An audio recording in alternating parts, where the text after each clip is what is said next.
कहानी की शुरुआत में हमें कहानी का मेन प्रोटैगनिस्ट यूकी दिखाया जाता है, जिसे देखकर हमें पता चल जाता है कि वो काफी शांत रहने वाला इंसान है। वो ज्यादा बोलता नहीं है, पर इस जगह पर यूही जो कि उसकी बचपन की दोस्त है, वो उससे काफी ज्यादा बातें करने की कोशिश कर रही होती है, जिसकी सारी बातों का यूकी हाँ में जवाब दे रहा था। इन्हीं सब के बीच में हम देखते हैं कि क्लासरूम के बीचों बीच एक अजीब सा मैजिक पोर्टल दिखाई देने लगता है। उस पोर्टल को देखकर यूकी अजीब सी स्माइल करता है, मानो यूकी को इस पोर्टल के बारे में पहले से पता हो। उसके बाद हम देखते हैं कि वो मैजिक पोर्टल क्लासरूम के सारे बच्चों को दूसरे ही वर्ल्ड में समन कर देता है, जहां पर जाते ही वो बच्चे देखते हैं कि कुछ डीमंस उनके ऊपर हमला करने आ रहे हैं।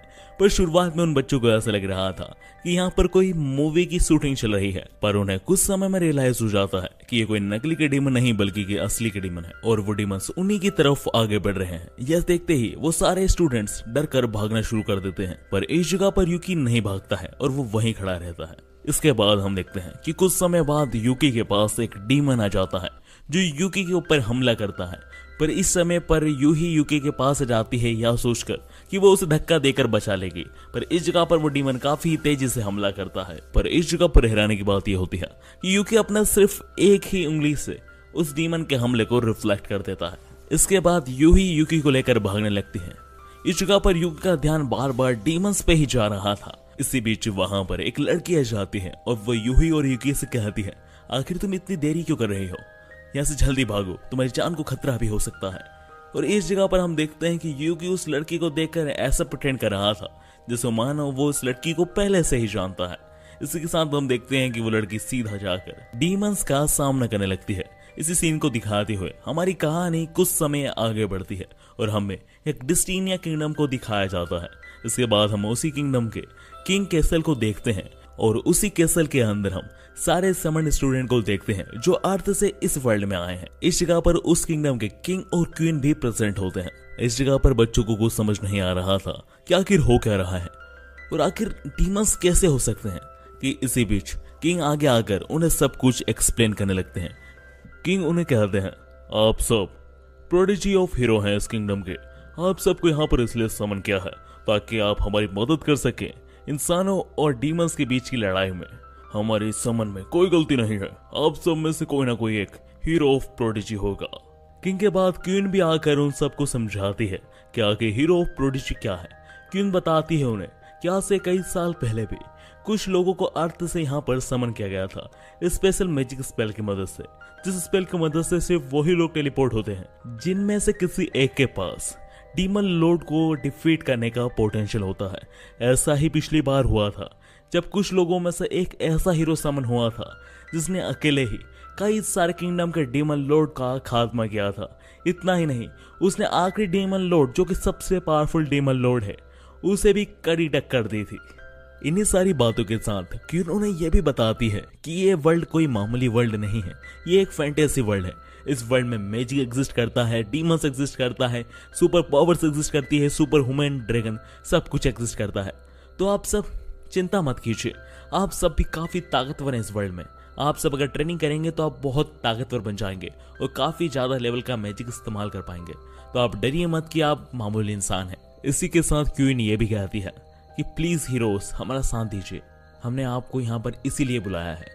इस जगह पर क्वीन की बातें सुनकर सारे बच्चे विचार विमर्श करने लगते हैं कि आखिर उन्हें क्या करना चाहिए इस जगह पर।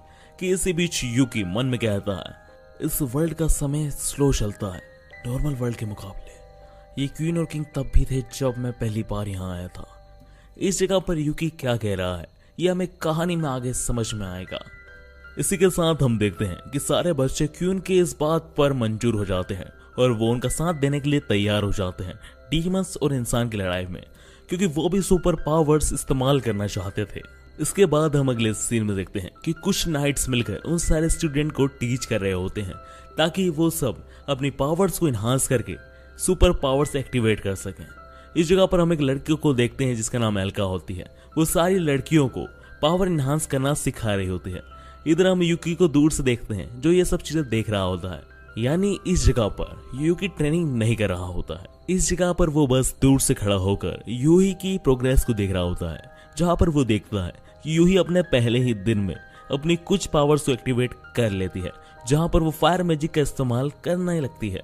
यूही की प्रोग्रेस देखने के बाद यूकी वहां से जाने लगता है कि तभी रास्ते में उसे एल्का मिल जाती है, जो कि उसे डांटना शुरू कर देती है।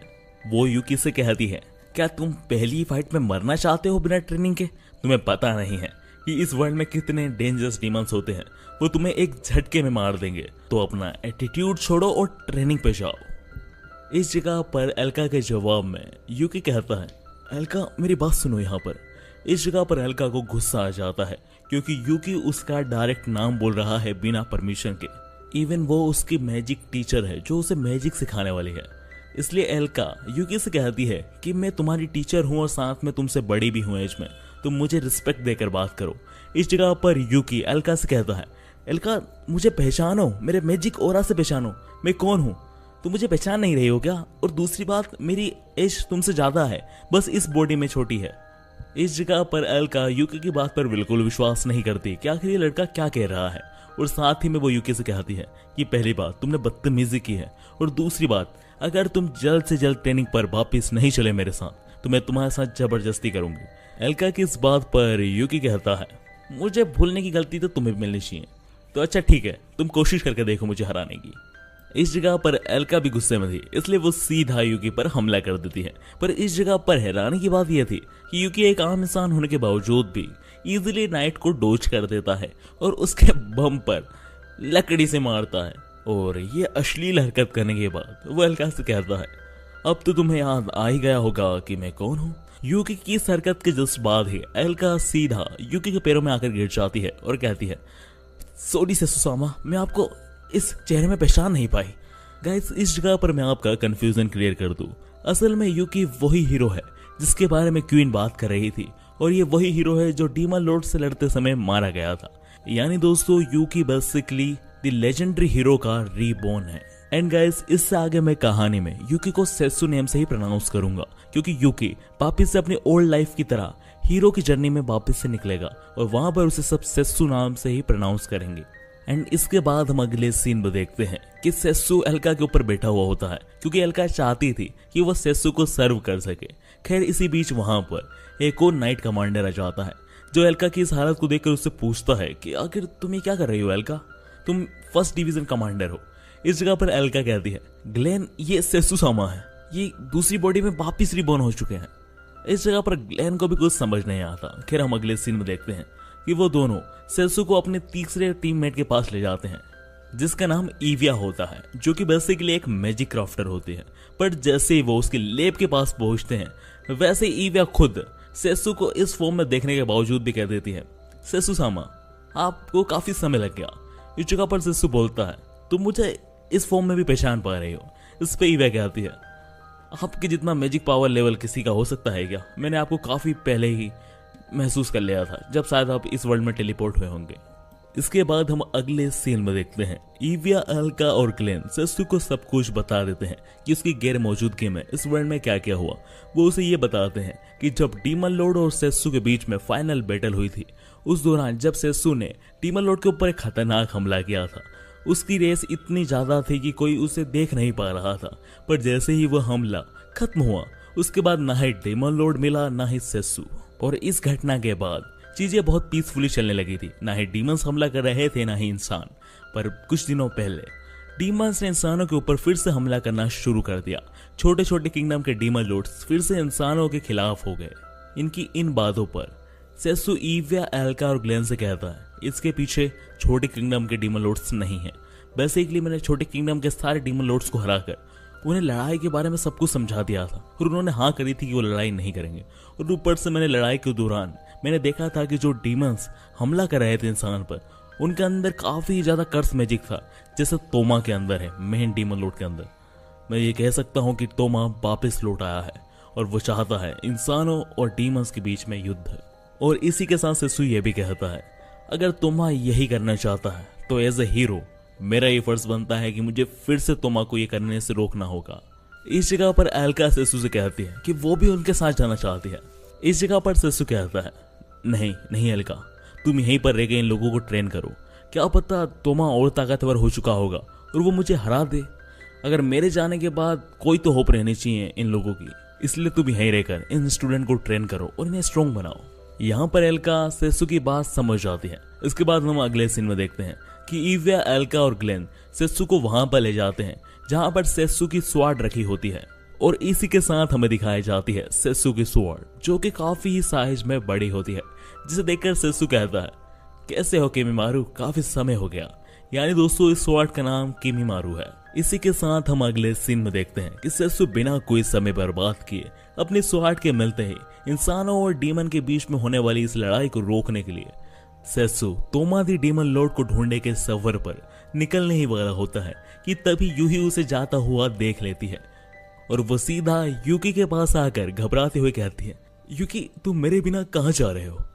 इस जगह पर यूकी यानी सेसु यूही को सब कुछ एक्सप्लेन कर देता है कि कैसे वो हीरो है जिसके बारे में क्वीन सारे स्टूडेंट्स को बता रही थी, और वो यूही को ये भी एक्सप्लेन करता है कि कैसे वो अपनी पास्ट लाइफ में मरा था और वो फिर से अर्थ पे जन्म लिया था ऐसे यूकी, और वो यूही के सवाल पे ये भी जवाब देता है कि वो असल में डीमन लॉर्ड को ढूंढने के सफर पे निकला हुआ है, क्योंकि as a hero demon lord का खात्मा कर इंसानों और डीमंस के बीच में जो कत्लेआम होने वाला है उसे रोकना उसका ही फर्ज बनता है। और इसी के साथ सेसु यूही को ये भी समझाता है कि इस समय उसके अलावा डीमन लॉर्ड और इस वॉर को रोकने वाला और कोई भी नहीं है इस वर्ल्ड में। सेसु की सारी बातें सुनकर यूही सब कुछ समझ आती है, क्योंकि उसे काफी पहले से ही लग रहा था कि यूकी यानी सेसु काफी अजीब सा बिहेव कर रहा है। पर इस जगह पर यूही सेसु से कहती है कि वो भी चाहती है कि वो उसकी मदद करे, क्योंकि वो उसकी बचपन की दोस्त है और वो भी उसकी मदद करना चाहती है। पर इस जगह पर सेसु कहता है, यूही तुम अभी काफी वीक हो, तुम्हें स्ट्रॉन्ग बनना होगा, फिर मैं पक्का तुम्हें अपने साथ ले जाऊंगा, पर इस समय मैं तुम्हारी जान को खतरे में नहीं डालना चाहता। सेसु की बात सुनकर यूही ये बात मानना तो नहीं चाहती थी, पर फिर वो सेसु की बात मान ही जाती है और सेसु से कहती है, यूकी देख लेना, एक ना एक दिन मैं भी बहुत स्ट्रॉन्ग बनूंगी और फिर मैं तुम्हारे साथ तुम्हारी जर्नी में साथ दूंगी। यूही की इस बात को सुनकर यूकी यानी सेसु स्माइल करता है और यूकी के फोरहेड पर अपनी फिंगर से एक छोटा सा हमला करता है जो यूकी को लग जाता है। इस हमले पर यूही पूछती है, यूकी ये तुमने क्यों किया। यूही के सवाल पर सेसु कहता है, जिस दिन तुम इस हमले को इसलिए डॉज कर पाओगी यूही, उस दिन मैं समझ जाऊंगा कि मेरी बचपन की दोस्त यूही ताकतवर बन चुकी है और अब वो मेरे साथ मेरे सफर पे साथ देने के लिए तैयार है। इस जगह पर यूही समझ जाती है कि उसे काफी स्ट्रॉन्ग बनना होगा ताकि वो सेसु के साथ उसके सफर में साथ दे सके। और इसी के साथ यूही, एल्का, इविया और ग्लेन को अलविदा कर सेसु अपने नए सफर पर यानी डीमन लॉर्ड को ढूंढने के रोमांचक सफर पर निकल पड़ता है। और इसी सफर के शुरुआत के साथ हमारा एपिसोड नंबर 1 समाप्त हो जाता है। एपिसोड नंबर 2 की शुरुआत होती है। एपिसोड की शुरुआत में हम एक रूरी नाम की लड़की को देखते हैं जो अपने दादाजी को किसी से बार्गेनिंग करते हुए देख रही थी। इस जगह पर हम देखते हैं कि वो और कोई नहीं, सेसु के पुनर्जन्म वाला ही वर्जन होता है। इस जगह पर सेसु कुछ खरीदना चाह रहा था पर रूरी के दादाजी नहीं मान रहे थे। इस जगह पर वो कह रहे थे कि क्राफ्टमैन का प्राइड ही उनके लिए सब कुछ होता है और वो हर कोई चीज पैसों में तो नहीं बेचने वाले हैं। इस जगह पर रूरी दादाजी से पूछती है, आप इनसे लड़ क्यों रहे हैं। इस जगह पर दादाजी कहते हैं कि ये मेरे बिजनेस में इंटरफेयर कर रहा है। इस जगह पर सेसु कहता है, कुछ ऐसी बात है क्या। इसके बाद सेसु कई सारी सोने की मुद्रा निकालकर रूरी के दादाजी के टेबल पर रख देती है। इस जगह पर रूरी के दादाजी सोने की मुद्रा देखते से ही 1 मिनट में अपना सारा प्राइड भूल जाते हैं और सीधा सेसु जो ब्रोच मांग रहा था उन्हें दे देते हैं। इस जगह पर रूरी अपने दादाजी से पूछती है, आप तो कह रहे थे कि ये क्राफ्टमैन के लिए उसका प्राइड ही सब कुछ होता है। रूरी के इस सवाल पर रूरी के दादाजी कहते हैं कि मुझे पता था कि वो एक काफी अमीर इंसान है, वो मुझे पे कर देगा, इसलिए मैं उससे बार्गेनिंग कर रहा था। ये क्राफ्टमैन की एक स्किल है। रूरी के दादाजी रूरी को यह समझा रहे होते हैं कि इसी बीच हमारा सीन शिफ्ट होता है और हम अगले सीन में देखते हैं कि रूरी के दादाजी गुजर चुके हैं। जिसके बाद हम देखते हैं कि रूरी अपने घर से निकल चुकी है और वो निकलते हुए कहती है, मुझे अपने दादाजी की आखिरी काम को पूरा करना होगा, उन्होंने मेरे पर विश्वास किया है। इसके बाद हम देखते हैं कि रूरी हॉर्स कार्ट में बैठकर आधी रात में कहीं जा रही होती है। रूरी सफर में आगे बढ़ रही होती है कि इसी बीच रूरी का घोड़ा बीच रास्ते में रुक जाता है, जिसे देखकर रूरी कहती है, ऐसा मत करो, प्लीज आगे बढ़ो। रूरी घोड़े को आगे बढ़ने के लिए मना रही होती है कि इसी बीच एक वाइल्ड डीमन रूरी की कार्ट पर हमला कर देता है, जिसकी वजह से रूरी की कार्ट का काफी सारा सामान बाहर गिर जाता है। इस जगह पर रूरी भी कार से दूर गिर जाती है। रूरी जिस प्रोडक्ट को डिलीवर करने जा रही थी वो उससे कुछ दूर ही गिरा था, इसलिए वो उसके बॉक्स को जल्दी से उठाती है और रिलीव करती है और कहती है अच्छा वो ये बॉक्स को कुछ हुआ नहीं, वरना दादाजी का आखिरी काम अधूरा रह जाता। इस जगह पर जैसे ही वो मुड़ती है तो वो देखती है कि वो जंगली सुअर का डीमन बहुत ही करीब होता है उसके और उसे बस मारने वाला होता है। कि इस जगह पर रूरी एज ए बिजनेसमैन उससे मोल भाव करने लगती है और कहने लगती है कि तुम मुझसे कुछ पैसे ले लो और इस चीज को सेटल करते हैं, मुझे बाहर कर तुम्हें कुछ नहीं मिलेगा, मैं बहुत छोटी सी बच्ची हूँ और मेरा मांस इतना टेस्टी भी नहीं है, तो मैं तुम्हें कुछ पैसे दे देती हूँ। पर इस जगह पर ऑब्वियस सी बात थी कि डीमन को पैसे से कोई मतलब नहीं होता और वह सीधा रूरी पर हमला करने के लिए आगे बढ़ता है। पर तभी वहां पर सेसु आ जाता है और वो उस डीमन का खात्मा कर देता है। सेसु डीमन का खात्मा करने के बाद रूरी से पूछता है हेलो तुम्हें कुछ हुआ तो नहीं ना, चोट तो नहीं लगी? जिस पर रूरी कहती है हाँ मुझे कुछ नहीं हुआ और तुमने मुझे बचाया है, तुम्हें पैसे चाहिए ना? रूरी के सवाल पर सेसु कहता है नहीं मुझे नहीं चाहिए पैसे, मैं बस साइड से जा रहा था तो मैंने सोचा कि तुम्हें बचा लूं, और वैसे भी तुम पैसे से डीमन के साथ बार्गेनिंग कर रही थी। वाह। इसी बीच रूरी फिर से सेसु से कहती है तुम्हें पैसे चाहिए ना, पक्का बताओ, क्योंकि मेरे दादाजी कहा करते थे कि पैसा एक ऐसी चीज है जो किसी भी चीज को सेटल कर सकता है, तो अगर तुम्हें पैसे चाहिए तो मैं तुम्हें पे कर सकती हूँ। इस जगह पर रूरी की सारी बातों को सेसु इग्नोर कर रहा था कि इसी बीच रूरी सेसु की शक्ल को देखकर उसे ऐसा लगता है कि सेसु कहीं ना कहीं वही फॉर्मर हीरो से मिलता है जिसे डीमन लॉर्ड से लड़ाई की थी और वो दादाजी के यहाँ पर ब्रोच खरीदने आया था। पर इस जगह पर रूरी सोचती है कि फॉर्मर हीरो की एज काफी ज्यादा थी और वो तो वैसे भी मर चुके हैं, तो ये वो नहीं हो सकते, इसलिए वो इन सब बातों को इग्नोर करती है और वो खड़ी होती है। पर इस जगह पर सेसु वहां से जाने लगता है, पर इस जगह पर रूरी रोने लगती है और वह सेसु से कहने लगती है कि प्लीज मुझे सी पोर्ट तक छोड़ दो प्लीज, काफी डीमंस है यहाँ पर। अब इस जगह पर सेसु छोटी सी बच्ची को देखकर मान जाता है और हम अगले सीन में देखते हैं कि सेसु रूरी के साथ उसके सफर में साथ दे रहा है। इसके बाद हम अगले सीन में देखते हैं कि रूरी सी पोर्ट पर पहुंच जाती है और वो वहां पर अपनी हायर की गई शिप के कैप्टन से पूछती है कि अब हम यहाँ से डीमन किंगडम की तरफ कब आगे बढ़ेंगे। इस जगह पर उसका कैप्टन कहता है नहीं, तुम्हारे पैसे तुम वापस ले लो, बट मैं डीमन किंगडम नहीं जाने वाला, क्योंकि वहां पर इंसानों और डीमन के बीच में वॉर चल रही है और मैं वहां पर अपनी जान नहीं देना चाहता। इस जगह पर तो रूरी को रोना ही आ जाता है, क्या वो क्या करे, उसने जो बोट हायर की थी वो तो वहां जाने के लिए तैयार ही नहीं है। पर इतनी जल्दी रूरी हार नहीं मानती और वो सी पोर्ट पर खड़े सारे शिप्स के ओनर से पूछती है कि वो उन्हें पे कर देगी, क्या वो कोई भी डीमन किंगडम जाने के लिए तैयार है। पर उसे हर जगह से निराशा ही मिलती है, कोई भी उसे डीमन किंगडम ले जाने के लिए तैयार नहीं था वॉर के कारण। रूरी को इतनी मेहनत करते हुए देखकर सेसु कहता है लगता है मुझे कुछ करना पड़ेगा। इसी बीच हम देखते हैं कि रूरी के पास कुछ सिपाही जाते हैं और वह रूरी से उसकी आईडी कार्ड, मर्चेंट वगैरह वगैरह पूछने लगते हैं। इस जगह पर रूरी एकदम प्रोफेशनल की तरह अपना आईडी कार्ड और अपने मर्चेंट के बारे में सब कुछ बता देती है।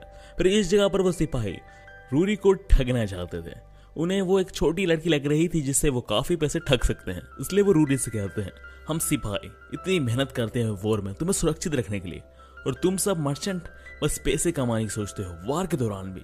और यह कहते हुए उन सिपाही में से एक सिपाही रूरी का बैग छीनने की कोशिश करता है और वो कहता है कि हमें इस बैग में सस्पिशियस चीजें दिख रही हैं, हमें इसमें से कुछ सामान लेना है। इस जगह पर रूरी वो बैग देने के लिए तैयार नहीं थी, क्योंकि उसने इतना सफर सिर्फ इस बैग के अंदर जो सामान है उसे डिलीवर करने के लिए किया है। जब सिपाही देखते हैं कि रूरी डर नहीं रही है और उन्हें बैग नहीं दे रही है तो वो रूरी के साथ जबरदस्ती करने लगते हैं। पर इस जगह पर सही समय पर सेसु हो जाता है और वो उन सिपाही में से एक सिपाही का हाथ पकड़कर कहता है क्या तुम्हारे पास परमिशन है ऐसे किसी भी छोटी सी बच्ची का बैग चेक करने के लिए। इस जगह पर सिपाही कहते हैं इससे तुम्हें क्या करना, हम जो चाहें वो कर सकते हैं। इस जगह पर सेसु कहता है मैं एक गार्ड हूं और इस लड़की की सुरक्षा करना मेरा काम है। इस जगह पर वो सिपाही तलवार निकालकर सेसु को डराने की कोशिश कर रहे थे, वो सोच रहे थे एक गार्ड ही तो है क्या ही कर लेगा। पर इस जगह पर सेसु भी अपनी स्वाट को निकालने लगता है।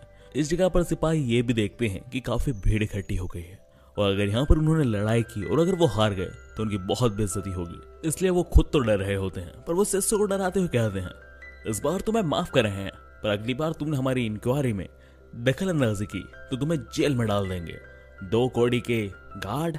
इसके बाद हमें शाम का सीन दिखाया जाता है जहां पर सेसु रूरी की शक्ल देखकर पहचान जाता है कि रूरी काफी दुखी है कि उसे कोई भी डीमन किंगडम नहीं ले जा रहा है। इस जगह पर सेसु रूरी से कहता है मैं तुम्हारी मदद कर सकता हूँ रूरी डीमन किंगडम पहुंचने के लिए, पर मेरी एक शर्त है कि तुम्हें आज रेस्ट करना होगा क्योंकि तुम बहुत ज्यादा थक चुकी हो, तुम पिछले 2 दिन से सोई नहीं हो। इस जगह पर ये सेसु की कंडीशन होती है रूरी की हेल्प करने के लिए, इसलिए रूरी ना चाहते हुए भी सेसु की बात मान लेती है। इसके बाद हम अगले सीन में देखते हैं कि रूरी और सेसु सो रहे होते हैं एक होटल में, पर इस जगह पर सेसु की कंडीशन कुछ खास अच्छी नहीं लग रही थी। लग नहीं रहा था कि वो सो भी पा रहा है कि इसी बीच सेसु को कुछ फुटस्टेप सुनाई देती हैं जो कि कई सारे लोगों की होती है और वो होटल में एक साथ आ रहे हैं एक ग्रुप की तरह। और फिर हम देखते हैं कि ये ग्रुप नाइट्स का होता है जो यहाँ पर रूरी और सेसु को ही ढूंढने आए हैं। वो यहाँ पर कहानी बनाते हैं कि उन्हें ऐसा लग रहा है कि सेसु और रूरी डीमन के स्पाई हैं, और वो ये कहकर मैनेजर से रूरी और सेसु के रूम की चाबी ले लेता है। पर इस जगह पर सेसु भी सब कुछ समझ चुका था। नाइट्स उसे और रूरी को छोटे केस में फंसाकर जेल में डालना चाहते हैं, इसलिए सेसु रूरी को पकड़कर होटल की खिड़की से कूदकर भाग जाता है। पर इस जगह पर नाइट्स भी इतनी जल्दी पीछा नहीं छोड़ते और वो भी उनका पीछा कर रहे होते हैं। पर इस जगह पर सेसु ने टेकल कर भाग रहा होता है, पर एक जगह पर आकर डेड एंड हो जाता है जहाँ पर सेसु और रूरी के लिए भागने के लिए कोई जगह नहीं होती। आगे समुद्र होता है और पीछे नाइट्स, इसलिए नाइट्स सेसु और रूरी से कहते हैं अब तुम्हारे पास भागने की कोई जगह नहीं है। अच्छा यही होगा कि हमसे माफी मांगकर अपने आप को सरेंडर कर दो, ये करोगे तो क्या पता कम टॉर्चर करे हम तुम्हें। इस जगह पर सेसु इनकी बात पर कोई ध्यान नहीं देता और वो रूरी को पकड़ता है और सीधा समुद्र में कूद जाता है। इस जगह पर रूरी को तो बहुत डर लग रहा था क्योंकि उसे अपनी मौत करीब दिख रही थी, पर इस जगह पर सेसु कहता है लिविया यही समय है। और फिर हम देखते हैं कि एक बहुत ही बड़ा सी ड्रैगन पानी में से बाहर निकलता है और सेसु और रूरी दोनों को रेस्क्यू कर लेता है। इस चीज को देखकर तो गार्ड को अपनी आंखों पर विश्वास नहीं हो रहा था और वो कहते हैं अब इस चीज को हम नाइट हेडक्वार्टर में रिपोर्ट कैसे करेंगे कि हम किसी का पीछा कर रहे थे और उसे बचाने के लिए एक सी ड्रैगन आया, हमारी नौकरी खतरे में है। इधर दूसरी तरफ रूरी और सेसु डिमोनिक किंगडम की तरफ आगे बढ़ रहे थे। इस जगह पर रूरी को कुछ समझ नहीं आ रहा है कि आखिर हो क्या रहा है और सेसु कौन है, पर रूरी खुश थी कि वो डिमोनिक किंगडम जा पा रही है। सेसु और रूरी का डिमोनिक किंगडम की तरफ सफर दिखाते हुए I summon in another world as a pro hero का एपिसोड नंबर 2 खत्म हो जाता है। एपिसोड की शुरुआत होती है। एपिसोड की शुरुआत में हम देखते हैं कि सेसु आराम से बैठकर लिविया और एक स्क्विड मॉन्स्टर के बीच की लड़ाई देख रहा था। इस जगह पर सेसु को ऐसे आराम से बैठकर उसकी लड़ाई और पिटाई होता हुआ देखकर लिविया सेसु से कहती है कि ऐसे आराम से बैठो मत, मेरी मदद करो यहाँ पर आकर। पर इस जगह पर तो सेसु कुछ मदद नहीं करता, उसे मजा आ रहा था लिविया और एक मॉन्स्टर के बीच की लड़ाई देखने में, जिस वजह से हम अगले सीन में देखते हैं कि लिविया को अकेले ही उस स्क्विड को मारना पड़ता है। इतने बड़े स्क्विड को ऐसा पड़ा हुआ देखकर रूरी पूछती है कि अब इस स्क्विड का क्या किया जाए, जिसपे लिविया कहती है कि अब मैंने इसे मार तो दिया है, अब इसकी लाश को ठिकाने लगाने का काम सेसु का है। इसलिए हम अगले सीन में देखते हैं कि सेसु उस स्क्विड के शरीर को ठिकाने लगाने की बजाय उसके शरीर को खाना बनाकर खाना शुरू कर देता है। इसी बीच लिविया और सेसु के बीच में कहासुनी हो जाती है और वो एक दूसरे के साथ बहस करना शुरू कर देते हैं। इस जगह पर लिविया को गुस्सा आ रहा था कि आखिर सेसु इतने सालों से कहां गायब हो गया था। इस जगह पर सेसु लिविया को एक्सप्लेन नहीं कर पा रहा था कि वो एक अर्थ नाम के प्लेनेट पर इतने सालों से जीवन जी रहा था। इसलिए लिविया और सेसु की बहस और भी बढ़ती जा रही थी कि इसी बीच पास के विलेज के डीमन के बच्चे आकर सेसु को समझाने लगते हैं, आप दोनों कपल्स हैं, आप दोनों को ऐसे नहीं लड़ना चाहिए। इस जगह पर सेसु उन बच्चों का मुंह बंद करने के लिए उनके मुंह में स्क्विड रोल डाल देता है, जिसे खाकर उन्हें बहुत अच्छा लगता है। इसलिए वो बच्चे सेसु से रिक्वेस्ट करने लगते हैं कि आप हमारे मॉम डैड के लिए भी ये बना सकते हैं प्लीज। इस जगह पर सेसु को तो कोई मन नहीं था, पर लिविया कहती है हाँ ये एक बावर्ची तो है, ये जरूर बनाएगा, हमारे पास बहुत सारा मीट है। इसलिए हम अगले सीन में देखते हैं कि वो सब स्क्विड की बॉडी को लेकर विलेज की तरफ आगे बढ़ रहे थे। उधर हम विलेज में देखते हैं कि काफी ज्यादा सीरियस मीटिंग हो रही थी, जहां पर वो एक स्क्विड मॉन्स्टर के बारे में बात कर रहे थे कि कैसे उस स्क्विड मॉन्स्टर की वजह से वो समुद्र किनारे पर नहीं जा पा रहे हैं और फिशिंग भी नहीं कर पा रहे, और वॉर की वजह से कोई भी मर्चेंट यहाँ पर आकर खाना नहीं बेच रहा है। अगर ऐसा ही चलता रहा तो वो जल्द ही मारे जाएंगे भूखमरी की वजह से। इसलिए वो कह रहे होते हैं कि उन्हें स्क्विड का कुछ ना कुछ तो करना होगा। इस जगह पर इन्हीं बातों के बीच में सेसु विलेज में पहुंच जाता है और वन से पूछता है क्या तुम स्क्विड रोल खाना चाहोगे? इस जगह पर जैसे वो सारे विलेजर्स स्क्विड मॉन्स्टर को ऐसा मरा हुआ देखते हैं, वो बहुत ही ज्यादा हैरान हो जाते हैं। और फिर हम रात में देखते हैं कि सारे विलेजर्स रात में पार्टी कर रहे होते हैं, क्योंकि स्क्विड मॉन्स्टर के मरने की वजह से उनकी काफी बड़ी समस्या सोल्व हो चुकी है। और इसी के साथ उनका पार्टी में खाना वेस्ट नहीं हो रहा था, क्योंकि वो पार्टी में भी स्क्विड मॉन्स्टर की बॉडी से बना हुआ खाना ही खा रहे होते हैं। इनकी इसी पार्टी के बीच में हम विलेज से काफी दूर एक पहाड़ पर एक पर्सन को देखते हैं, जो कि एक डीमन होता है। और वो विलेज में होता हुआ शोरगुल को देखकर और कैंप फायर को देखकर उसे ऐसा लगता है कि इंसानों ने उस विलेज पर हमला कर दिया है और उन्होंने उस विलेज के सारे लोगों को बंदी बना लिया है। और वो धीरे धीरे कर डीमन एम्पायर में आगे बढ़ते जा रहे हैं। इसलिए वो पर्सन बिना कोई देरी करे सीधा उस विलेज की तरफ आगे बढ़ जाता है इंसानों के ऊपर हमला करने के लिए। इधर सीन फिर से विलेज वाले एरिया में आता है, जहाँ पर रूरी लिविया से पूछ रही थी कि आखिर आप सेस्तुसान को कैसे जानती हैं। इस जगह पर लिविया रूरी से कहती है कि असल में मेरे और सेसु के बीच में एक बार लड़ाई हुई थी और काफी टाइम तक चली थी। इसके बाद हम दोनों के बीच में समझौता हो गया और तब से हम साथी हैं। असल में इस जगह पर लिविया झूठ बोल रही थी। असल में जब सेसु और लिविया के बीच में लड़ाई हुई थी, तब सेसु ने सिर्फ एक पंच में ही लिविया को धराशाही कर दिया था। इसलिए वो कहती है कि अगर मैं रूरी को बताऊंगी कि ओशन की क्वीन सिर्फ एक पंच में एक इंसान से हार गई, तो मेरी इज्जत क्या रहेगी। इसलिए लिविया रूरी से झूठ बोल देती है। इधर वो पर्सन जिसका नाम वॉइड है, वो भी पार्टी वाली जगह पर आ जाता है और वो वहां पर देखता है कि विलेज पर कोई हमला नहीं हुआ है, बल्कि विलेजर्स तो पार्टी कर रहे हैं और पता नहीं क्या चीज खा रहे हैं। इस जगह पर वॉइड को कोई आइडिया नहीं होता है कि वो सब एक स्क्विड मॉन्स्टर का मीट खा रहे हैं।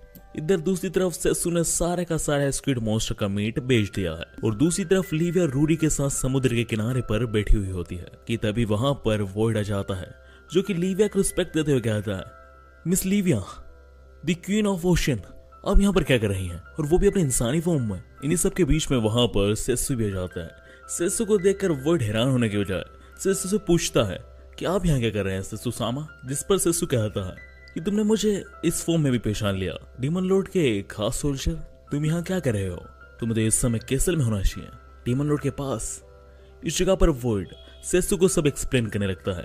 वो सेसु को बताता है इसका कारण ये है कि मुझे कुछ ना कुछ कर डीमन की उनकी शादी को रोकना होगा, क्योंकि उनकी एक इंसान से शादी होने वाली है और ये शादी उनकी मर्जी से नहीं हो रही है। इस जगह पर वो ये शादी सिर्फ इंसानों और डीमंस के बीच में जो लड़ाई हो रही है उसे रोकने के लिए कर रही हैं। इस जगह पर वो ये भी बताता है कि उस इंसान ने डीमन क्वीन को अपने काबू में करने के लिए उनके गले में एक नेकलेस पहनाया है, जो पूरी तरीके से कर्स्ड है, जिसकी वजह से डीमन क्वीन अब उस इंसान की ही बात मान रही है। इसलिए मैं चाह कर भी डीमन क्वीन को नहीं मना पा रहा हूँ। प्लीज मेरी मदद करो सेसु सामा और लिविया, प्लीज डीमन क्वीन को बचाने के लिए। उनने शादी के लिए हाँ इसलिए भरी थी ताकि वो इंसान और डीमन के बीच की इस लड़ाई को रोक सके, टेरोन नाम के एक इंसान से शादी कर। वॉइड की बात सुनकर सेसु वॉइड से पूछता है क्या टेरोन इतना ज्यादा शक्तिशाली है कि उसके कहने पर वो रुक जाएगी और खत्म हो जाएगी। इस पर रूरी सेसु को बताती है कि टेरोन कोई शक्तिशाली या फिर सुपर ह्यूमन या फिर कोई मैजिशियन नहीं है, बल्कि वो एक मर्चेंट है। इवन समुद्र में 90% जो शिप चलती हैं उसमें वो ही कारोबार करता है, इसलिए उसके पास बहुत पैसे हैं। इस जगह पर वॉइड कहता है हाँ, वो अपने पैसों की मदद से वॉर को रुकवा सकता है। और इतना ही नहीं, अगर किसी किंगडम का किंग टेरोन की बात मानने से इनकार कर देगा तो टेरोन अपने कनेक्शन की वजह से उस किंगडम में जाने वाले सारे मर्चेंट्स को वहां जाना बंद कर देगा, जिसकी वजह से उस किंगडम की पूरी इकोनॉमी धराशायी हो जाएगी और वहां के लोगों को भूखा मरना पड़ेगा। इसलिए टेरोन इस वॉर को रुकवा सकता है। इसलिए डीमन क्वीन अपनी मर्जी के बिना ही उस इंसान से शादी कर रही है। इसी के साथ सेसु को वॉइड से यह भी पता चलता है कि असल में इंसानों ने वॉइड के ऊपर पहले हमला किया, पर वहीं इंसानों के पर्सपेक्टिव से तो डीमंस ने इंसानों के ऊपर पहले हमला किया। इस जगह पर सेसु समझ जाता है कि कोई ना कोई तो है जो अपने फायदे के लिए डीमन और इंसान के बीच में वॉर करा रहा है। इसी के साथ सेसु को लिविया से ये भी पता चलता है कि असल में डीमन क्वीन ये सब सेक्रीफाइस इसलिए कर रही है कि जब पिछली बार सेसु और डीमन लॉर्ड के बीच में लड़ाई हुई थी, तब वहां पर एक कंडीशन हुई थी कि जब भी लड़ाई होगी तो वो डीमन लॉर्ड और हीरो के बीच में होगी, कभी भी वॉर नहीं होगी, क्योंकि इसकी वजह से डीमन और इंसान दोनों को ही सिर्फ दो लोगों की लड़ाई की वजह से खून बहाना पड़ता है। इस बात पर डीमन लॉर्ड ने सेसु को वादा कर दिया था कि लड़ाई होगी तो सिर्फ डीमन लॉर्ड और हीरो के बीच में, कभी भी वॉर नहीं होगी। और बस इसी प्रॉमिस को बरकरार रखने के लिए डीमन क्वीन ये सेक्रीफाइस दे रही है ताकि लड़ाई ना हो। इस जगह पर सेसु लिविया की ये सारी बातें सुनकर पूरा हैरान हो जाता है कि डीमंस भी अपने वादे के इतने पक्के होते हैं। इसलिए सेसु डिसाइड करता है कि वो डीमन की उनकी हेल्प जरूर करेगा। इसके बाद हम देखते हैं कि लिविया और सेसु डीमन क्वीन के कैसल की तरफ आगे बढ़ जाते हैं और इसी सीन को दिखाते हुए I summon in another world as a hero का एपिसोड नंबर 3 भी समाप्त हो जाता है। I summon in another world as a hero का एपिसोड नंबर 4 की शुरुआत होती है। एपिसोड की शुरुआत में हमें पास्ट का सीन दिखाया जा रहा था जहां पर डीमन क्वीन और सेसु के बीच में लड़ाई चल रही थी, पर सेसु काफी ज्यादा पावरफुल होने की वजह से काफी इजीली डीमन क्वीन को हरा देता है। सेसु डीमन क्वीन को हराने के बावजूद भी डीमन क्वीन के किंगडम पर कब्जा नहीं करता और न ही इंसानों द्वारा डीमन क्वीन के किंगडम के किसी भी इंसान को मारा जाता है। इवन सेसु डीमन क्वीन को हराने के बावजूद भी डीमन क्वीन से बहुत ही पोलाइटली एक रिक्वेस्ट करता है, डीमन क्वीन मैंने यहाँ पर हमला इसलिए किया था बस मैं आपको ये बताने के लिए कि आप मेरी बात पर ध्यान दें। अगर मैं आपसे सिंपली कहता तो आप मेरी बातों पर ध्यान नहीं देती, इसलिए मैंने ये हमला किया, इस लड़ाई को जीता। मैं आपसे सिर्फ यहाँ पर इतना कुछ करके सिर्फ ये कहने आया हूँ कि इंसानों और डेमन के बीच में लड़ाई नहीं होनी चाहिए, ये वॉर नहीं होनी चाहिए, क्योंकि इस लड़ाई में बहुत सारे लोग मरते हैं, डीमंस भी मरते हैं और इंसान भी। तो मैं ये चाहता हूँ कि इंसान और डीमन पीसफुली रहें, इसलिए मैं आपसे रिक्वेस्ट करता हूँ कि प्लीज़ लड़ाई को रोक दें। और बस मैं इस लड़ाई के बदले यही चाहता हूँ, मैं इस जीत के बदले यही चाहता हूँ कि आप वादा करें कि आप पीस को बरकरार रखें, आप लड़ाई नहीं करेंगे और आपकी तरफ से कभी भी इंसानों के ऊपर हमला नहीं होगा। इस जगह पर डीमन क्वीन सेसु से वादा कर देती हैं कि वो कभी भी इंसानों के ऊपर हमला नहीं करेंगे। इस वादे की वजह से डीमन क्वीन का भी काफी फायदा होता है, क्योंकि उनके किंगडम के लोग अब लड़ाई की बजाय अपनी घर गृहस्थी और किंगडम को डेवलप करने के ऊपर लगे होते हैं। ऐसे ही कुछ साल बीत जाते हैं, पर अचानक से इंसानों की तरफ से डीमन के ऊपर हमला हो जाता है। इस जगह पर बस डीमन क्वीन अपने आप को प्रोटेक्ट करने के लिए ही अपने सोल्जर्स को भेजती है, उनका कोई मकसद नहीं होता है इंसानों के ऊपर हमला करने के लिए। पर इस जगह पर वॉर का माहौल बनता जा रहा था और डीमन क्वीन को समझ नहीं आ रहा था कि आखिर वो सेसु के वादे को बरकरार कैसे रखेंगी। पर इसी बीच वर्ल्ड का बिगेस्ट मर्चेंट टेरर वहां पर आकर डीमन क्वीन के सामने एक प्रस्ताव रखता है कि आप मुझसे शादी कर लीजिए, मैं इस लड़ाई और इस वॉर को यहीं रुकवा दूंगा, इससे डीमंस का भी फायदा होगा और इंसानों का। अगर आप चाहती हैं इस वॉर को रोकने का तो आपको मुझसे शादी करनी ही होगी। इस जगह पर डीमन क्वीन के पास कोई इशारा नहीं था और उनके दिमाग में कोई ऐसी चीज भी नहीं थी कि बिना लड़े वो इस वॉर का खात्मा कैसे करेंगी। इसलिए वो टेरर के इस प्रस्ताव पर मान जाती हैं और कहानी इसी के साथ पास्ट से प्रेजेंट में आती है, जहां पर हम देखते हैं कि इन्हीं सारी वजहों की वजह से आज डीमन क्वीन को टेरर से शादी करनी पड़ रही होती है। मेरे सेरेमनी के दौरान टेरर सारे डीमन से कहता है जो वहां पर सेरेमनी में अटेंड होते हैं कि आज से मैं तुम्हारा न्यू डीमन लॉर्ड बनूंगा और तुम्हारी डीमन क्वीन मेरी एक स्लेव होगी और अब से तुम मुझे सर्व करोगे, मैं हूं तुम्हारा नया डीमन लॉर्ड। इस जगह पर टेरर के जितने भी उद्देश्य होते हैं वो सब डीमंस को पता होते हैं, पर वो फिर भी कुछ नहीं कर सकते क्योंकि डीमन क्वीन खुद चाहती है टेरर से शादी करना। इसके बाद हम शादी में देखते हैं कि टेरर डीमन क्वीन के लिए एक कर्स नेकलेस लाया था जो पूरी तरीके से कर्स मैजिक से भरा हुआ था। इस कर्स नेकलेस की मदद से टेरर डीमन क्वीन को अपने काबू में करना चाहता था और वो ऐसा ही करने जा रहा था।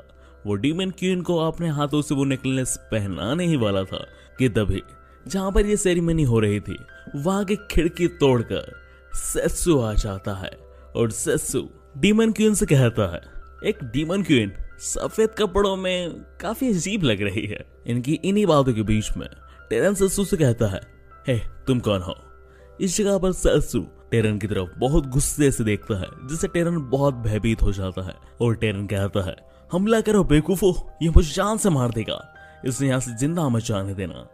इस जगह पर टेरन के सारे सिपाही सेसु के ऊपर हमला करने के लिए आगे बढ़ते हैं, पर जैसे ही वो हमला करते हैं लिविया वहां पर आ जाती है और वो अकेले ही इन सारे सिपाहियों को संभाल लेती है। इन्हीं सब सिपाहियों के बीच में एक सिपाही काफी स्ट्रोंग होता है और वो काफी डार्क मैजिक जानता था। इस जगह पर वो लिविया के ऊपर हमला करता है जो काफी असरदार लग रहा था। इस जगह पर वो ये भी कहता है,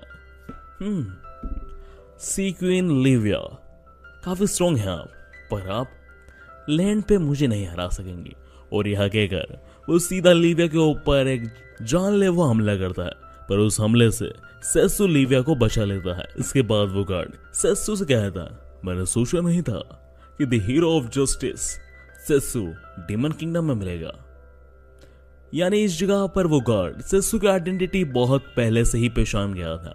अब इस जगह पर सेत्सु उस गार्ड के ऊपर हमला करता है, पर वो गार्ड काफी डोज करता है और उन दोनों के बीच में काफी लड़ाई चलती है।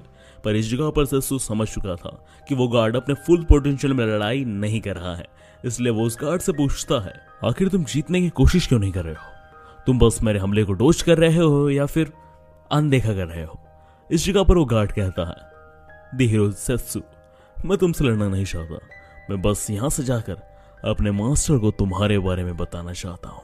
इस जगह पर सेत्सु उससे उसके मास्टर के बारे में पूछता है, पर वो अपने मास्टर के बारे में कुछ नहीं बताता और वो वहां से दीवार तोड़कर भाग जाता है। उसके जाते ही हम देखते हैं कि डीमन क्वीन सीधा जाकर सेत्सु से गले लग जाती है। इस जगह पर वो काफी खुश थे कि सेत्सु उन्हें इतने सालों में भी नहीं भूला है और वो इतने सालों बाद भी उनकी मदद करने आया है। इस जगह पर वो सेत्सु से ये भी पूछती है कि तुम इतने सालों से कहाँ गायब हो गए थे? इवन इंसानों को भी नहीं पता था कि उनका हीरो कहाँ गया है। इस जगह पर सेत्सु कहता है, ये काफी कॉम्प्लिकेटेड स्टोरी है, फिर कभी बताऊंगा। Demon queen diesel. इसके बाद हम देखते हैं कि जैसे ही सेत्सु उन सिपाहियों के पास जाता है जिन्हें लिविया ने हराया था, और जैसे ही वो उन सिपाहियों को छूने वाला होता है वैसे ही वो सारे सिपाही गायब हो जाते हैं, जिसे देखकर सेत्सु कहता है कि ये इतनी ज्यादा पावर सिर्फ तोमा के पास है। कैसे असल में तोमा वही डीमन लॉर्ड है जो सबसे ज्यादा स्ट्रॉन्ग डीमन है, जिससे लड़ते समय सेत्सु अर्थ पर समन हुआ था। इस जगह पर सेत्सु समझ जाता है कि असल में तोमा गुस्सा है सेत्सु से, क्योंकि सेत्सु ने धीरे धीरे करके छोटे छोटे डीमन किंगडम के डीमन लॉर्ड्स को हराकर डीमन और इंसानों के बीच में पीस स्टेब्लिश कर दिया है, जो कि सबसे बड़े डीमन लॉर्ड को बिल्कुल अच्छा नहीं लग रहा है, क्योंकि डीमन लॉर्ड बेसिकली लड़ाई ही चाहता है। इसलिए सेत्सु समझ जाता है अगर उसे छोटी छोटी लड़ाइयां रोकनी है तो उसे बड़े शिकार यानी तोमा द डीमन लॉर्ड को हराना होगा। उसके हारते ही डीमन और इंसान के बीच में लड़ाई पूरी तरीके से बंद हो जाएगी और पीस मेंटेन हो जाएगा। इस जगह पर डीमन क्वीन डिजल कहती है कि सेत्सु, वैसे तो मैं एक डीमन हूँ, पर अगर मेरी जरूरत पड़े या फिर मदद की जरूरत पड़े तो मुझे जरूर याद करना, मैं तुम्हारी मदद जरूर करूंगी। इसके बाद हम अगले सीन में देखते हैं कि सेत्सु उस किंगडम को अलविदा कर आगे बढ़ने जा रहा था, क्योंकि उसे तोमा को ढूंढकर उससे लड़ाई में जीतना है। इस जगह पर सेत्सु से डीमन क्वीन कहती है, तुम आगे कहाँ जाने वाले हो? इस जगह पर सेत्सु डीमन क्वीन से कहता है कि मैं बीस्टमैन के पास जाऊंगा। अब इस वर्ल्ड में बीस्टमैन क्या चीज है वो हमें कहानी में आगे पता चलेगा। इस जगह पर डीमन क्वीन कहती है, इतनी जल्दी बीस्टमैन के पास जाना सही रहेगा? इस जगह पर सेत्सु कहता है, हाँ मुझे चीजें जल्दी करनी होगी, क्योंकि तोमा बिल्कुल भी कमजोर नहीं है। पिछली बार अपना फुल पोटेंशियल यूज करने के बाद भी मैं तोमा को नहीं हरा पाया था। इस जगह पर डीमन क्वीन समझ जाती है कि सेत्सु किसी भी हालत में इंसानों और डीमन के बीच की इस वॉर को रोकना चाहता है, भले ही उसको इसके लिए दुनिया के सबसे स्ट्रॉन्गेस्ट डीमन लॉर्ड तोमा का ही सामना क्यों ना करना पड़े। इसके बाद डीमन क्वीन सेत्सु से अपनी जर्नी के लिए बेस्ट ऑफ लक कहती है। इसी बीच हमें यह भी पता चलता है कि रूरी सेत्सु की मदद से डीमन क्वीन को उनका ब्रोच डिलीवर कर देती है और वो अपने दादाजी का आखिरी वर्क भी प्रॉपर्ली कंप्लीट कर देती है सेत्सु की हेल्प से। सेत्सु की जर्नी पे जाने से पहले वॉइड सेत्सु से कहता है, दोस्त अगर तुम्हारी इस जर्नी में हम कुछ मदद कर पाए तो जरूर बताना, तुमने हमारी बहुत मदद की है। वॉइड की इन्हीं शब्दों के साथ सेत्सु और लिविया अपने डीमन लॉर्ड तोमा को ढूंढने के सफर पर आगे बढ़ जाते हैं। इसके बाद हमारी कहानी भूतकाल में जाती है अर्थ में, जहां पर हम देखते हैं कि यूकी और यूही को, जो काफी छोटे होते हैं। शुरुआत में यूकी काफी रूड लग रहा था, क्योंकि वो काफी साइलेंट और कम बोलने वाला ही इंसान होता है बचपन में, और वो जल्दी किसी के साथ खेलना पसंद नहीं करता। पर जैसे जैसे समय बीतता है यूही को पता चलता है कि यूकी बहुत काइंड हार्टेड है, क्योंकि यूही की बहुत मदद करता है पढ़ाई में, खेलने में, और उसे प्रोटेक्ट भी करता है। इसी के साथ काफी समय आगे बढ़ता है और हम देखते हैं कि यूही और यूकी हाई स्कूल में जाने जितने बड़े हो जाते हैं। इसी के साथ हमें यह भी पता चलता है कि यूकी अपने पहले ही अटेम्प्ट में जापान के काफी पॉपुलर हाई स्कूल में एडमिशन ले लेता है। पर इस जगह पर यूही भी यूकी के साथ जाना चाहती थी, पर यूही के लिए काफी मुश्किल था जापान के इतने पॉपुलर हाई स्कूल में एक बार में पास होना, या फिर अगर वो 10 बार भी ट्राई करेगी तो उसका पास होना नेक्स्ट टू इम्पॉसिबल था। पर वो यूकी के साथ पढ़ने के लिए डेडिकेटेड होती है और वो बहुत मेहनत करती है ताकि वो यूकी के साथ पढ़ सके। पर बहुत ज्यादा मेहनत करने के बावजूद भी यूकी इतने नंबर अचीव नहीं कर पाती एंट्रेंस एग्जाम में कि वो यूकी के साथ उसके हाई स्कूल में एडमिशन ले ले। यूही अपनी मार्कशीट को देखकर बहुत ही ज्यादा हताश होती है कि उसने इतनी मेहनत करी, फिर भी वो यूकी के लेवल के पास भी नहीं पहुंच पाई। अब इस जगह पर वैसे उदास खड़ी ही होती है कि तभी उसके पास 3 स्ट्रीट बॉयज आते हैं जो उसके साथ छेड़खानी करने लगते हैं। इस जगह पर यूही वहां से भागने की कोशिश करती है, पर वो उसे जाने नहीं दे रहे थे कि इसी बीच वहां पर यूकी आ जाता है और वो उन स्ट्रीट बॉयज से कहता है, ये मेरी दोस्त है, अच्छा होगा कि तुम इससे दूर रहो, वरना मैं पुलिस को कॉल कर दूंगा। पुलिस का नाम सुनते से ही वो स्ट्रीट बॉयज वहां से भाग जाते हैं। इसी के साथ यूकी को यूही से ये भी पता चलता है कि आखिर यूही कितनी मेहनत कर रही है एक हाई स्कूल में एंट्रेंस एग्जाम लेने के लिए जिसमें वो पढ़ता है। इस जगह पर यूकी यूही से कहता है, तुम चिंता मत करो, इस बार के एंट्रेंस एग्जाम में मैं तुम्हें पढ़ाऊंगा, तुम पक्का पास हो जाओगी। पर हाँ, याद रखना, मैं तुम्हारे साथ इजी नहीं रहूंगा, काफी शक्ति बरतने वाला हूं, तो ये मत समझना कि तुम्हारा दोस्त तुम्हें इजी फीजी रहेगा। इस जगह पर यूही कहती है, बिल्कुल, मैं तुम्हारे साथ स्कूल जरूर जाऊंगी। इसी के साथ हमें यूही की मन की बातों से ये भी पता चलता है कि वो यूकी को बहुत पसंद करती है और वो उसके लिए कुछ भी कर सकती है। और ऐसा ही कुछ पसंद में भी हो रहा था, जहां पर यूही दूसरे वर्ल्ड में आकर काफी ज्यादा प्रैक्टिस कर रही थी ताकि वो अपने मैजिक लेवल को इंक्रीज कर जैसे तैसे कर यूकी के लेवल तक पहुंच सके, यानी सेसु के लेवल पर, ताकि जब भी यूकी यानी सेसु की डीमन लॉर्ड से लड़ाई हो तब वो उसको प्रोटेक्ट कर सके और उसका साथ दे सके। और हमें यूही की मेहनत दिखाई भी देने लगती है क्योंकि उसका मैजिक लेवल बाकी जो बच्चे समन होकर आए थे उनसे काफी ज्यादा बढ़ चुका था। इतना ही नहीं, वो अब एक एक कर डीमंस को भी मारना शुरू करती थी, पर शुरुआत में वो डीमंस को मारने में डर रही थी, वो किसी को भी जान से नहीं मारना चाहती थी। पर समय के साथ वो डीमंस को मारना भी सीख चुकी थी, पर इस जगह पर भी वो डीमंस को पूरी तरीके से जान से नहीं मार रही थी। वो बस डीमंस को इतना इंजेक्ट कर देती थी कि ताकि वो किसी को हानि ना पहुंचा सके, वो किसी को भी अभी भी जान से तो नहीं मार सकती। यानी इस तरफ यूही पूरी मेहनत कर रही है यूकी का आने वाले समय में साथ देने के लिए, वो काफी ज्यादा मेहनत कर रही है अपने मैजिक लेवल को इंक्रीज करने में। इस जगह पर हम देख चुके हैं कि यूही यूकी को जो प्रॉमिस करी थी यानी सेसु को कि मैं स्ट्रॉन्ग बनूंगी और तुम्हारा साथ दूंगी, उसके लिए वो बहुत ही ज्यादा मेहनत कर रही है। इसी के साथ हम दूसरी तरफ देखते हैं कि सेसु और लीविया अपने सफर पर आगे बढ़ रहे हैं। अभी इस जगह पर लीविया काफी ज्यादा आलसी दिख रही थी, जिसे देखकर सेसु लीविया से पूछता है, आखिर तुम जर्नी की शुरुआत में तो काफी एक्साइटेड थी, आखिर अब क्या हुआ? जिस पर लीविया कहती है कि मैं इतनी ज्यादा दूर तक ट्रेवल करती हूँ और ऊपर से तुम सिर्फ मेरे ऊपर बैठे रहते हो, मैं तो तुम्हारे लिए एक ट्रांसपोर्ट टूल बन गई हूँ पानी के बीच में। आज मैं जब तक इस ट्रांसपोर्ट टूल पर बैठी हूँ मैं रिलैक्स करने वाली हूँ। लीविया के इन शब्दों के साथ हमारी कहानी आगे बढ़ती है, पर कुछ सफर तय करने के बाद कार्ट वाला रुक जाता है और इस जगह पर हमें पता चलता है कि इनके कार्ट में कुछ 2 न्यू पैसेंजर आए हैं। इस जगह पर जैसे ही उन पैसेंजर्स में से एक पैसेंजर अपने मुंह पर रखा कपड़ा हटाता है तो सेसु उसे पहचान जाता है और उससे कहता है, एलिस, आखिर तुम यहाँ क्या कर रही हो? इस जगह पर लीविया भी शौक होकर सेसु से पूछती है, आखिर तुम इस लड़की को कैसे जानते हो सेसु सामा? लीविया के इस सवाल पर सेसु रिवील करता है कि जब वो अपनी ओरिजिनल बॉडी यानी सेसु सामा दी हीरो की बॉडी में था, जब एलिजा और कोई नहीं इसकी स्टूडेंट थी। इस जगह पर एलिजा भी सेसु से सवाल पूछती है, सेसु सामा आप कहाँ थे? मैंने आपको इतना ढूंढने की कोशिश की, आपके बारे में किसी को कुछ नहीं पता था। एलिजा के सवाल पर सेसु ये नहीं बताता है कि वो अर्थ नाम के एक प्लेनेट पर टेलीपोर्ट हो चुका था। वो उससे कहता है बस वो रास्ता भटक गया था। इस जगह पर सेसु एलिजा से ये पूछता है कि आखिर तुम यहाँ क्या कर रही हो और ये लड़की कौन है? इस जगह पर एलिजा बताती है कि वो यहाँ पर एक विलेज में ठहरी हुई है। इस जगह पर सेसु एलिजा से पूछता है, आखिर तुम विलेज में क्या कर रही हो? इस जगह पर एलिजा हमें बताती है कि वो कई दिनों से सफर तय कर रही थी, जिसकी वजह से वो काफी ही ज्यादा थक चुके थे और वो डिसाइड करती है कि वो पड़ोस के ही विलेज में ठहरेगी। पर उस जगह पर उसे एक लड़की से पता चलता है कि उसे इस विलेज को जल्द से जल्द छोड़ देना चाहिए क्योंकि इस विलेज पर कभी कभी ड्रैगन का हमला होता है। इसलिए वो लड़की एलिजा से कहती है कि मैं आपकी फिक्र करती हूँ, इसलिए अगर आप अपनी जान बचाना चाहती हैं तो आपको यहाँ से चले जाना चाहिए क्योंकि उस ड्रैगन ने मेरे भाई की भी जान ले ली।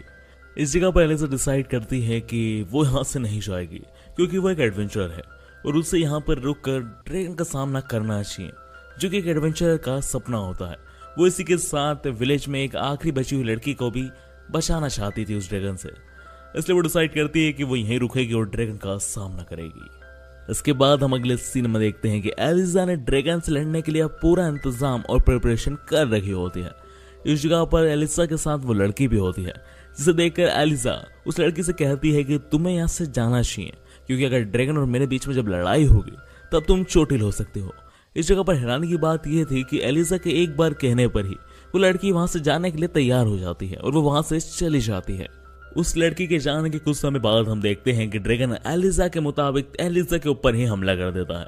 इस जगह पर एलिजा ने ये सब पहले से ही प्लान कर रखा था, इसलिए वो अपनी प्रिपरेशन की मदद से ड्रैगन के ऊपर कूद जाती है और वो उस ड्रैगन के हाथ में स्वॉर्ड घुसा देती है, जिसकी वजह से ड्रैगन काफी चोटिल हो जाता है। वो एलिजा को नीचे फेंक कर वहां से भाग जाता है।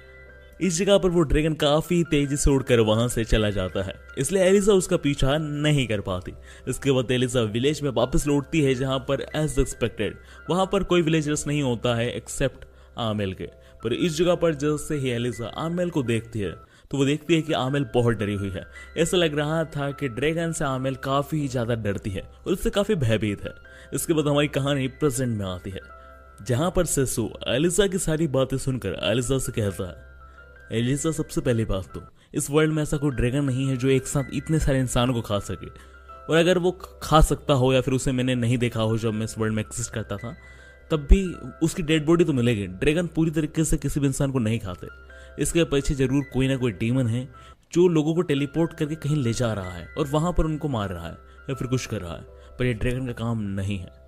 सेसु की इस बात को सुनकर एलिजा सेसु से पूछती है, मास्टर आपको क्या लगता है अगर इसके पीछे ड्रैगन नहीं है तो इतने सारे लोग गायब कहां हो रहे हैं? इस जगह पर सेसु के बजाय द जीनियस लेविया जवाब देती है और वो कहती है, सेसु मुझे लगता है कि इस जगह पर ज़ॉम्बी अपोकलिप्स हुआ है। इन सब के पीछे ज़ॉम्बीज हैं, वही इंसानों को गायब करके ज़ॉम्बी बना रहे हैं। अब लिविया के जवाब पर सेसु कहता है, अगर ज़ॉम्बी ये सब कर रहे हैं तो ज़ॉम्बी कहाँ है लिविया? अब लिविया कहती है, वो एयर ज़ॉम्बी होंगे जो हवा में गायब हो जाते होंगे।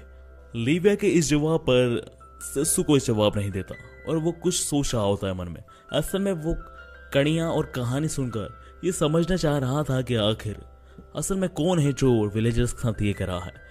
कुछ देर सोचने के बाद वो एलिजा से कहता है, एलिजा तुम्हें सुनकर अजीब लगेगा, बट वो ड्रैगन और ये विलेजर्स के पीछे जो कुछ हो रहा है वो और कोई नहीं, तुम्हारी ये दोस्त आमेल है जिसके साथ तुम ये सफर तय कर रहे हो। सेसु की इन बातों को सुनकर आमिन कहती है, आप ये क्या कह रहे हैं?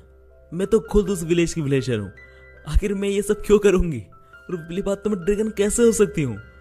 इस जगह पर सेसु आमिन से कहता है, अब ये सब बहाने मानना सही नहीं है ड्रैगन। अब ये बताओ मुझे इस चीज का जवाब दो कि जब भी ड्रैगन आता है तुम वहां क्यों नहीं होते हो? दूसरी बात, ड्रैगन ने पूरे विलेज में सारे विलेजर्स को उठा ले गया सिवाय तुम्हें छोड़कर। एलिजा से आने से पहले तुम सरवाइव कैसे कर रही थी अगर तुम ड्रैगन से इतना लड़ती हो और तुम्हें लड़ाई करना बिल्कुल भी नहीं आता? और दूसरी बात, जब से तुम आई हो मैं देख रहा हूं तुम लिविया की तरफ अजीब नजरों से देख रही हो, जिसे मानो तुम्हें पता है कि वो कोई इंसान नहीं, वो सी मॉन्स्टर है। इवन लिविया इतनी ज्यादा शातिर है अपनी बॉडी को ट्रांसफॉर्म करने के लिए कि कोई पहचान ही नहीं सकता कि वो एक मॉन्स्टर है या फिर एक डीमन है। तो तुम्हें कैसे पता लगने लगा कि वो एक मॉन्स्टर है? क्योंकि तुम खुद एक मॉन्स्टर हो। अब बाहर आ जाओ ड्रैगन, बहुत हुआ। सेसु की इन सारी बातों को सुनकर आमेन क्रीपी से स्माइल करती है और कहती है, लिविया की वजह से तुम्हें कंफर्म हो ही गया कि मैं एक मॉन्स्टर हूं। अब मुझे नहीं लगता कि मुझे छुपाने की कोई जरूरत है। और जैसे ही आमिन ये कहती है वो अपने ड्रैगन फॉर्म में बदलने लगती है। हम देखते हैं कि उसकी आंखें काफी ज्यादा लाल होती हैं और वो कुछ ही देर में पूरी तरीके से ड्रैगन में बदल जाती है। एक ड्रैगन को अपनी कार्ट के पास देखकर कार्ट ड्राइवर तो सीधा वहां से भाग जाता है, पर अब इस जगह पर सेसु, लिविया और एलिजा बचे हुए थे। आमेन के ड्रैगन बनते ही लिविया और सेसु से हराने के लिए तैयार हो जाते हैं। पर इस जगह पर एलिजा को तो विश्वास ही नहीं हो रहा था कि जिस लड़की को बचाने में उसने पिछले 6 महीने बर्बाद किए वो असल में उसे झूठ बोल रही थी और वो बस मासूम बनने का ढोंग कर रही थी, इसलिए वो इन सब चीजों से उभर ही नहीं पा रही थी। पर एलिजा सेसु के कहने पर लड़ाई में उतर जाती है। वो सीधा ड्रैगन के सिर पर कूदती है और उसके सिर में स्वॉर्ड घुसा देती है। इस जगह पर जैसे ही स्वॉर्ड घुसती है वो ड्रैगन एक लाइट के बीम में बदल जाता है और वो वहां से गायब हो जाती है। इस जगह पर सेसु, लिविया और एलिजा को ऐसा लगता है कि आमेन मर चुकी है। ड्रैगन का खात्मा होने के बाद सेसो और लिविया अपने सफर में आगे बढ़ जाते हैं और वहीं दूसरी तरफ एलिजा वापस अपना सामान लेने के लिए विलेज में आती है। वो विलेज में आकर उसी घर में जाती है जहां पर वो और आमिन एक साथ रहा करते थे। वो उस घर को छोड़कर अपने नए एडवेंचर पर निकलने से पहले याद करती है कि कैसे वो और आमिन इस घर में अपने पिछले 6 महीने बिताए थे और काफी नई नई यादें बनाए थे। उसे बिल्कुल विश्वास नहीं हो रहा कि आमिन जैसी इनोसेंट लड़की इतनी चालाक हो सकती है। अब वो यह सब सोच रही होती है कि इसी बीच उसके पीछे आमिन आ जाती है। इसका मतलब आमिन वहां पर मरी नहीं थी, वो सब उसका दिखावा था। एलिजा आमिन को देखकर पूरी तरीके से हैरान हो जाती है कि आखिर तुम मुझसे इवन सेसो से बच कैसे गई। इस जगह पर आमिन हंसते कहती है मेरा टेलीपोर्टेशन मैजिक इस वर्ल्ड का सबसे स्ट्रॉन्गेस्ट टेलीपोर्टेशन मैजिक है, इसे सेसो भी पता नहीं कर सकता। इसी बीच एलिजा आमिन से पूछती है कि आखिर तुमने इतने सारे विलेजर्स का क्या किया।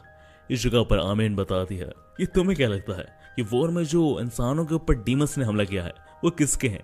वो इसी विलेज के विलेजर्स हैं जिन्हें मैंने डीमन बनाया है, और जो इंसानों ने डीमंस के ऊपर हमला किया है वो भी इसी विलेज के विलेजर हैं जिनसे मैंने हमला करवाया है।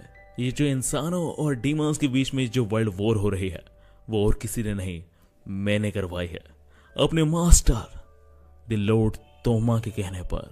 तोमा का नाम सुनते से ही कि तोमा अभी भी जिंदा है, एलिजा पूरी तरीके से डर जाती है। एलिजा को ऐसे भयभीत दिखाते हुए I summon in another world as a hero का एपिसोड नंबर 6 भी समाप्त हो जाता है।